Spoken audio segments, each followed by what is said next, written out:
Hello function lover. तो कैसे हैं आप सब लोग। आई होप आप लोग बहुत अच्छे होंगे। गाइस चलिए हम फिर से अपनी स्टोरी वेटिंग फॉर 1000 ईयर का नेक्स्ट पार्ट शुरू करते हैं। फ्रेंड्स, जो न्यू फ्रेंड्स हैं वो इस स्टोरी के फर्स्ट पार्ट से सुन सकते हैं। तो चलिए शुरू करते हैं अपनी story the waiting for 1000 year. इससे पहले वाले पार्ट में हमने देखा था जहाँ विंग अपने रूम में सोने जाता है और वांग जी बहुत बेचैनी से विंग के सोने का वेट करता है। जब विंग सोता है तो वो खुद को किसी और दुनिया में पाता है जहाँ कोई उसका पहले से ही वेट कर रहा होता है। वो और कोई नहीं, हमारा वांग जी है। विंग हैरान होकर धीरे धीरे आवाज़ों की तरफ जाता है और वहाँ खुद को ब्लैक कपड़ों और लंबे बालों के साथ किसी के साथ हंस कर बातें करते हुए देखता है। तो वो अपनी जगह फ्रीज़ हो जाता है और दूर कहीं से उसके कानों में दर्द भरी आवाज़ सुनाई देती है, वी आ जाओ, मैं कब से तुम्हारा इंतज़ार कर रहा हूँ। वी, अब मैं और तुमसे दूर नहीं रह सकता, प्लीज़ वी आ जाओ वी।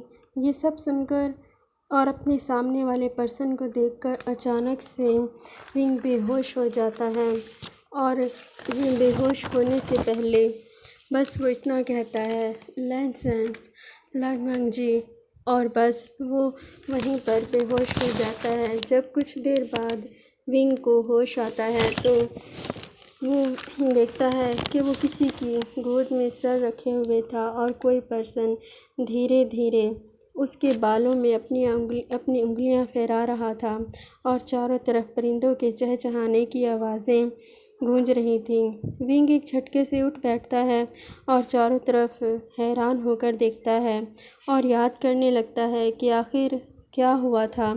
फिर वो कहता है, लैंसन लनवंग जी। तभी वो पीछे मुड़कर देखता है तो वो अपनी जगह पूरी तरह फ्रीज हो जाता है। उसके सामने हिस्टोरिकल टाइम के सफ़ेद कपड़े पहने हुए एक शख्स बैठा हुआ था। उसके ब्लैक सिल्की लंबे बाल उसकी कमर तक लहरा रहे थे। माथे पर खूबसूरत वाइट रिबन था और फेस पर हल्की सी स्माइल और आंखों में एक दर्द। ऐसे लगता जैसे सारी दुनिया का दर्द उसकी आंखों में सिमट आया हो।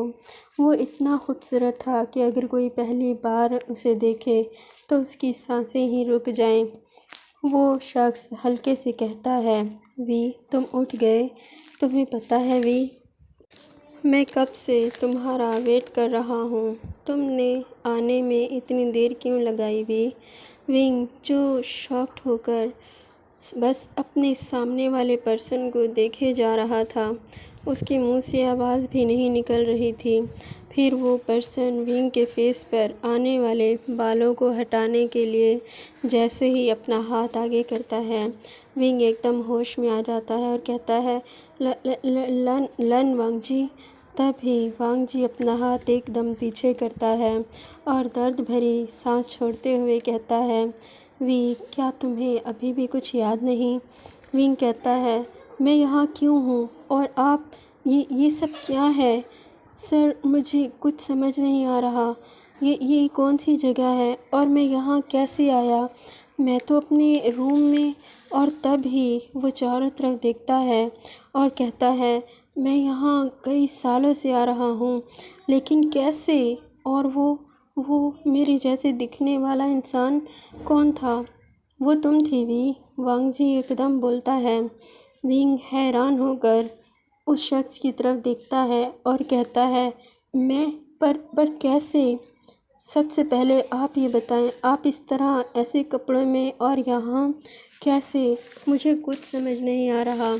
वांग जी कहता है, शांत हो जाओ वी, मैं तुम्हें सब बताऊंगा। तुम कौन हो, ये जगह कौन सी है और मैं तुम्हारा कौन हूँ। विंग, अब वांग जी का चेहरा साफ दिखाई दे रहा था और वो हैरान होकर था कि ये सोचकर कि मिस्टर लैन वांग जी यहाँ इस रूप में क्यों और कैसे। तभी वांग जी कहता है, वी, ये जगह गौर से देखो चारों तरफ, ये जगह घोंसू है, क्लाउड रेसेस। याद करो विंग। जैसे ही चारों तरफ विंग देखता है और कुछ याद करने की कोशिश करता है तो उसके दिमाग में धुंधली धुंधली सी तस्वीरें बनने लगती हैं और हंसी की आवाज़ और बार बार किसी को लैंजन बोलकर पुकारना, सब कुछ गूंजने लगता है। विंग अपना सिर पकड़ लेता है और अब इसके सर में शदीद दर्द होता है। वो अपनी आंखें बंद कर लेता है। फिर उसे दिखाई देता है कोई इसे फोर्सफुली किस कर रहा है और बोल रहा है, वी तुम मेरे हो, बस मेरे। मैं तुमसे बहुत प्यार करता हूँ वी, अपनी जान से भी ज़्यादा। और ये सब विंग के माइंड में एक मूवी की तरह चलने लगता है और विंग चिल्ला कर कहता है, कौन हो तुम? तभी पीछे से वांगजी कहता है, तुम्हारा लैंजन वी, जो सदियों से तुम्हारा इंतज़ार कर रहा है। अब इसे इस इंतज़ार से आज़ाद कर दो वी और इसके हो जाओ। विंग कहता है कि मैं ये सब क्या है? विंग हैरान होकर चारों तरफ देख रहा था और अपने सर को हाथों में पकड़ के बैठ जाता और कहता है, मुझे कुछ समझ नहीं आ रहा। तभी लैंजन अपनी जगह से उठता है और कहता है, मेरे साथ चलो विंग। तभी वांगजी विंग का हाथ पकड़कर उसे सामने की तरफ ले जाने लगता है। विंग और वांगजी जैसे जैसे आगे बढ़ रहे थे, विंग का दिमाग में अजीब से ख्यालात आ रहे थे। उसे बहुत अजीब महसूस हो रहा था। कई सारी आवाज़ें उसके दिमाग में गूंज रही थी।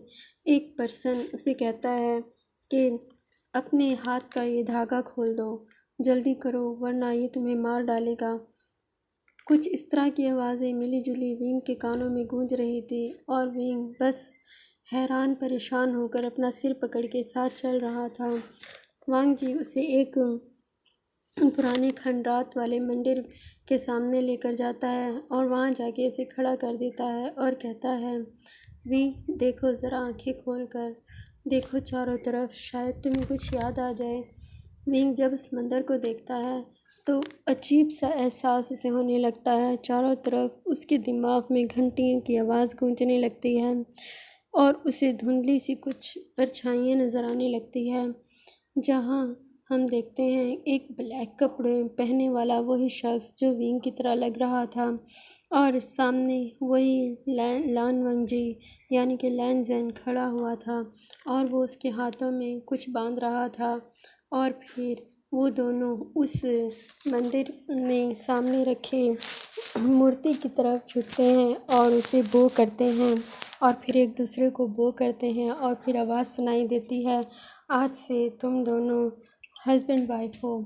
ये बात जैसे ही विंग के कानों में गूंजती है वो एकदम अपनी आईज ओपन करता है और कहता है, नहीं, ये सब क्या है?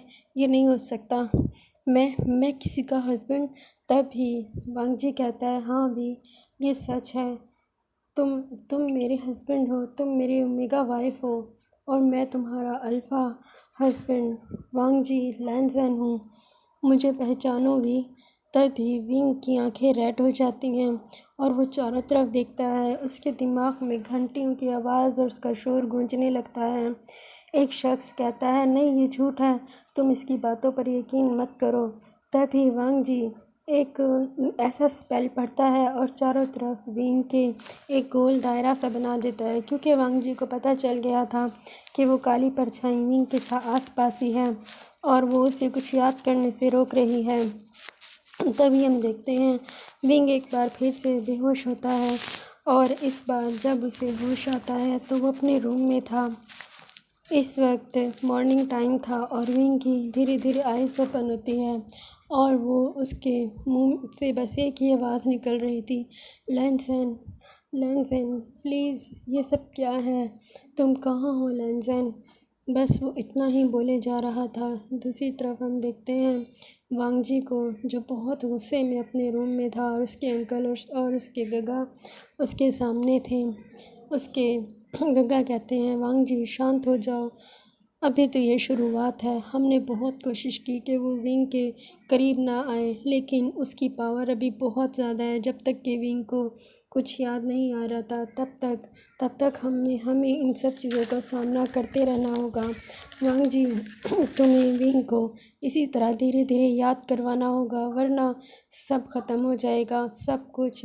तभी वांग जी कहता है, मैं छोड़ूंगा नहीं इसे, एक बार मेरे विंग को सब कुछ याद आ जाने दीजिएगा, मैं इसे मार डालूंगा, हमेशा के लिए ख़त्म कर दूंगा। तभी इसके अंकल कहते हैं, लेकिन तुम्हें याद है ना, तुम्हें ज़बरदस्ती विंग के साथ नहीं करनी, तुम फोर्सफुली उसे कुछ याद नहीं करवा सकते। तभी वांग जी कहता है, अंकल मैं समझता हूँ, मैं सब कुछ समझता हूँ, पर मैं क्या करूँ, मुझसे अब और वेट नहीं होता। तभी हम देखते हैं दूसरी तरफ विंग जैसे ही उठता है तो वो चारों तरफ हैरान होकर देखता है और कहता है, मैं यहाँ कैसे आया, और वो सब क्या था। मिस्टर लन वांग जी, क्या क्या वही वो इंसान है जिसे मैं आज तक इतने सालों से देखता आया हूँ। ये सब क्या है। मुझे कंपनी जाकर मिस्टर लन वांग जी से बात करनी होगी। शायद ये मेरा कोई वहम होगा, या मेरे ऊपर काम का आजकल कुछ ज़्यादा ही बर्डन है, इसलिए ऐसा हुआ। मुझे बात करनी होगी। तो गाइस, कैसा लगा आज आपको ये पार्ट। हाँ गाइस, ये थोड़ा सा छोटा है। अगर आपको पसंद आया तो please like share and comment कीजिए, शेयर कीजिए, और प्लीज़ सब्सक्राइब कीजिए मेरे चैनल को। आई होप आपको पसंद आया होगा। अपना बहुत सारा ख्याल रखिएगा। Bye bye.